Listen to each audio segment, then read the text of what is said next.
Flight boss, bitch, you know, for sure. Now I just want to do a little quick video because I don't want people to get lost into the words and get lost into the religious aspects that's being added on to these aspects, because you know there's a lot of Vedic arguments that they're trying to come up with the tropical that's not even arguments. Tropical does that. Actually, tropical does that and more. And this is what I'm talking about right here. When you talk about like things like the moon mansions and the Nakshatras, and the dharmas and karmas and shit like that. Look, don't get hyped and lost into words. And just because you, this is why a lot of Western astrologers end up going into Vedic. And since it's a bunch of things that they think is new, because they felt like that they wasn't using it because they was baby astrologers in tropical wise, that they feel like, oh, this is the system to cling to. Where I'm trying to get you to understand that Vedic and sidereal is really the same thing. You see what I'm saying? So them trying to create arguments is them creating confusion and religion and lostness, and then they're giving their own frequency, vibration, energetic influences to energies that they're not even known to have that. For an example, this is what I mean. When we talk about moon matches, right? Don't get lost. Moon matches ain't nothing but dealing with constellations and asterisms. Asterisms ain't nothing but many constellations that lead to the greater constellations. So when we talk about moon matches, so if you're an astrologer and you're talking about a person's planets within the houses, you're doing this subconsciously without ever knowing that's what you're doing. But if you know that's what you was doing, all you got to do is be like, okay, I'm an astrologer that add astronomy. That's all astrology is. So I don't know why sidereal is trying to base everything off astronomy, where you can't even create no horoscopic system off of a fixed star. Let's get that clear. But for the most part, when we want to talk about as far as the Nakshatras and the moon matches, this is what it is. And tropical actually does this, but actually make it simple and actually go a little further. Now, when we say the houses, right? Now, say I said your sun or your moon is in 10 degrees Aquarius, right? Now 10 degrees Aquarius, now if I in sidereal, I would have to say you're not an Aquarius, you're a Capricorn, right? Then I gotta make up a whole bunch of shit to try to make you feel comfortable with that analysis. When in tropical, all I had to do was this, right? And then they add on spirituality, religious type meanings. Not spirituality, but this video is going to let you be able to decipher between spirituality and religion, and let you know. And then once you start to understand, you will swipe away astrology, and once you start to understand the frequency vibrations of religion and spirituality, you will know which one is carrying which. Now, for an example, sidereal, Vedic, I would have to say you are a Capricorn sun, if your sun or moon was in Aquarius. Then I would have to come up with all this other type shit to make you feel comfortable with that analysis. Well, really all I had to do was this. Your sun is in Aquarius, is in that space. Then a group of stars there, and here's where Vedic lack, where tropical actually ascends in, but Vedic come up with arguments that'll tell you that tropical or Westerns don't do this. And then the many arguments of people who's not really into astrology like that, they're just learning for themselves and think they're learning something new. They think this is a valid argument. No, it's not. Listen, in tropical, right, I would say that your sun is in Aquarius, right? But not only, it might not even be Capricorn. The constellation, the stars that's backing it might not even be Capricorn. It may be, but it may not. It may be Pegasus. It may be Cygnus. Who's to say it ain't Cygnus or Pegasus?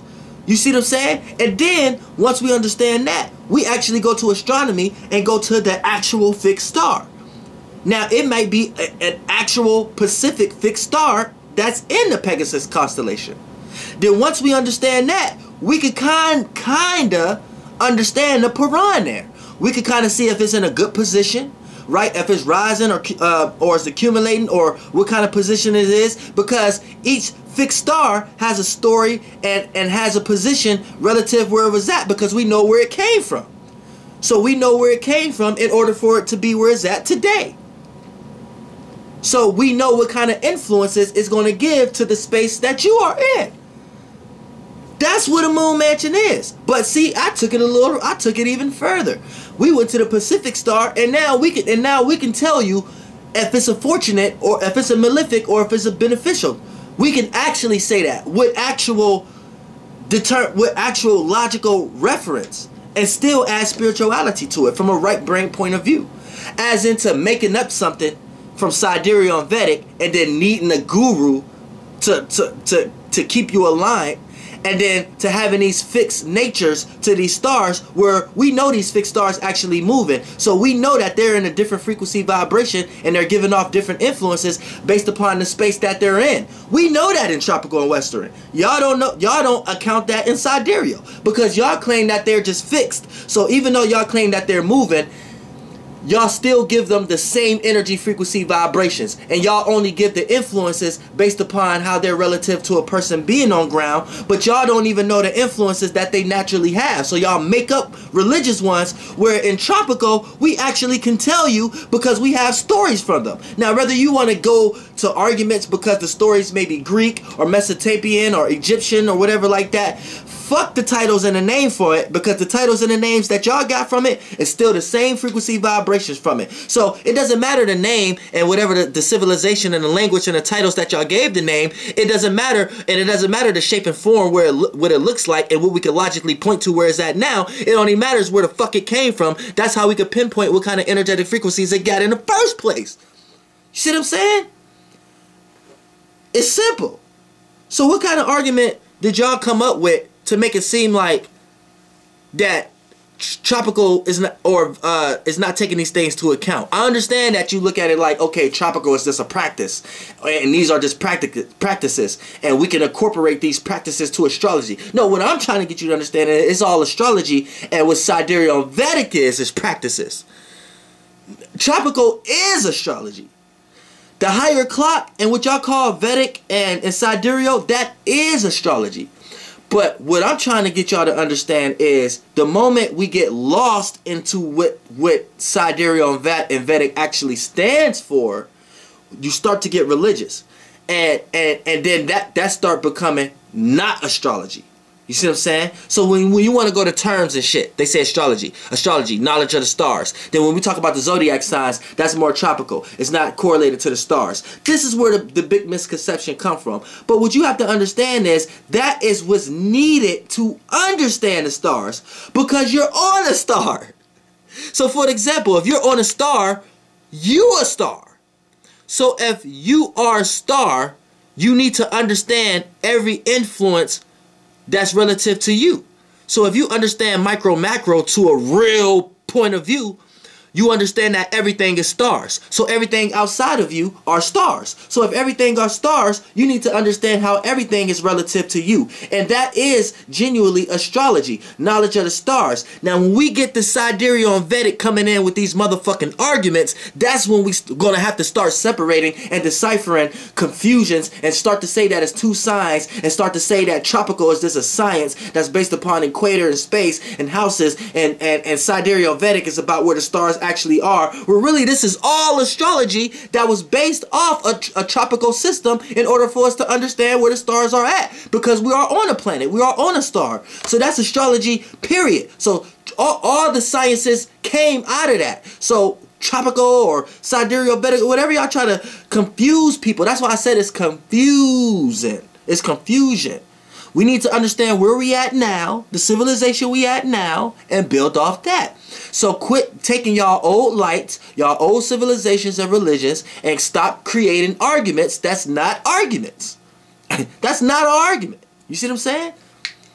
That moon mansions, Nakshatras. You know what a nakshatra is, right?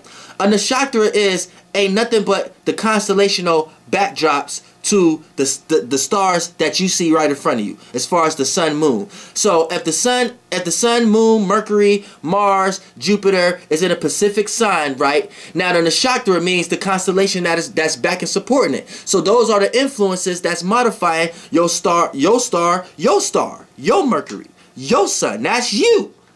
So the outer influences is what's affecting you. So that's what a nakshatra is. So That ain't nothing but an asterism. So if I was to, so when I say you're now listening to the mind of an Antares moon, I just gave you my moon sign and a nakshatra. So if you was to go to look where Antares at, you're going to see what sign is in, and if you was going to see the Pacific star of Antares, where it's located at in space, you're doing the astronomy of it, and it's the same shit. I just gave you the same shit.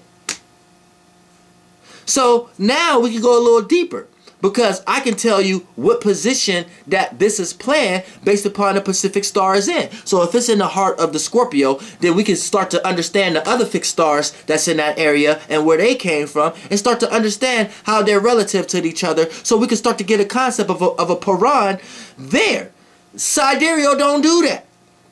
They just tell you that, okay, you're in this Pacific nakshatra, so these are the influences you're going to get. Not understanding that everything is a nakshatra compared to you. If you a star, if you are a twinkle twinkle little star, a twinkle twinkle little star that's moving through space, then everything is a nakshatra. Shit, even the goddamn clouds is a nakshatra. Do you understand that? Do you understand that? That's all that come from astrology, and you have to get filtered through tropical. Like, you have to agree to the terms and conditions. I don't want to say predate, because I was about to say but really it do. Sidereal and Vedic has to presuppose tropical in order to even work.